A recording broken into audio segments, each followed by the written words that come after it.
आर्थिक संकट से जूझ रहे श्रीलंका को नया प्रधानमंत्री मिल गया है। रानिल विक्रमसिंघे की सत्ता में वापसी हुई है। गुरुवार 12 मई को राष्ट्रपति गोटबाया राजपक्षे ने रानिल विक्रमसिंघे को प्रधानमंत्री पद की शपथ दिलाई है।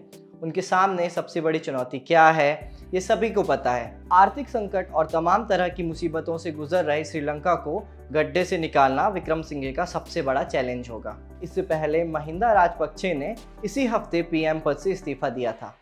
उसके बाद से ही अटकलें लगाई जा रही थी कि श्रीलंका का अगला पीएम कौन होगा। सबसे आगे नाम था रानिल विक्रमसिंघे का।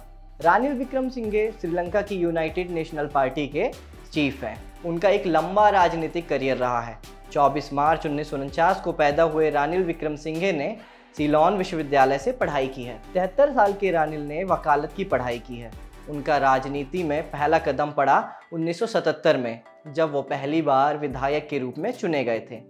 उन्होंने कई सरकारों में मंत्री के रूप में काम किया है। 1990 के दशक की शुरुआत में विक्रमसिंघे ने पहली बार प्रधानमंत्री के रूप में शपथ ली। अब तक विक्रमसिंघे 4 बार श्रीलंका के पीएम रह चुके हैं।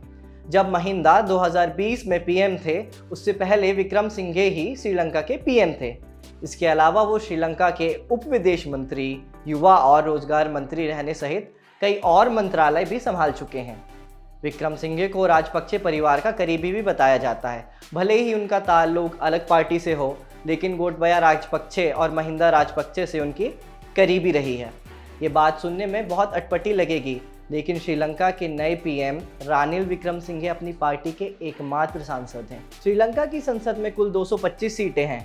इनमें से केवल एक पर यूनाइटेड नेशनल पार्टी का सदस्य है, खुद रानिल विक्रमसिंघे। 4 बार प्रधानमंत्री रह चुके विक्रमसिंघे को अक्टूबर 2018 में तत्कालीन राष्ट्रपति मैत्रीपाल सिरिसेना ने बतौर प्रधानमंत्री पद से हटा दिया था। फिर 2 महीने चली राजनीतिक उठापटक के बाद सिरिसेना ने उन्हें वापस इस पद पर बहाल कर दिया था। अप्रैल 2019 में श्रीलंका में संडे ईस्टर के दिन कई धमाके हुए थे। उस हमले में वहां के 250 से ज़्यादा नागरिकों की मौत हो गई थी। उस समय श्रीलंका की बागडोर विक्रमसिंघे के हाथों में ही थी। घटना के बाद विक्रमसिंघे के नेतृत्व पर गंभीर सवाल उठने लगे थे। उनकी सरकार को अविश्वास प्रस्ताव का सामना भी करना पड़ा था। तब सरकार पर आरोप लगे थे कि भारत से खुफिया जानकारी मिलने के बाद भी वो ईस्टर संडे बम ब्लास्ट को रोकने में विफल रही। विक्रमसिंघे को श्रीलंका का ऐसा राजनेता माना जाता है जो भारत का करीबी है और अंतर्राष्ट्रीय सहयोग जुटा सकता है। साथ ही उनको लाने के पीछे सबसे बड़ा ये कारण बताया जा रहा है कि उनके आने से श्रीलंका के हालात स्थिर हो सकते हैं।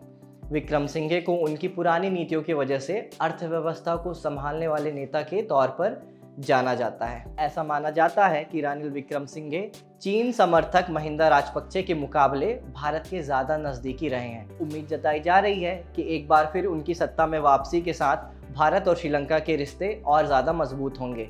श्रीलंका अपने स्वतंत्र इतिहास की सबसे खराब आर्थिक स्थिति में है। महंगाई की दर 30% छू गई है। डीजल, पेट्रोल लेने के लिए हफ्ते भर इंतज़ार करना पड़ रहा है। खाने से लेकर बुनियादी दवाओं तक हर चीज़ की कमी ने पिछले कई हफ्तों से नाराज़ नागरिकों को सड़कों पर ला खड़ा किया है। इसके साथ ही श्रीलंका का ये संकट राजपक्षे परिवार के लिए भी राजनीतिक जोखिम बन गया है। बीते सोमवार से वहां राजनीतिक ड्रामा और भयानक होता चला गया। प्रोटेस्ट तेज हुए, पीएम राजपक्षे का इस्तीफा आया, हिंसा भड़की। ऐसे में देश स्थिर करने के लिए एक नए पीएम की ज़रूरत साफ महसूस की जा रही थी। देखना होगा विक्रमसिंघे के नेतृत्व में आने वाले दिनों में श्रीलंका के हालात ठीक होते हैं या और बिगड़ते हैं। कैमरे के पीछे है विजय, मेरा नाम है साजिद और आप देख रहे हैं द लल्लन टॉप।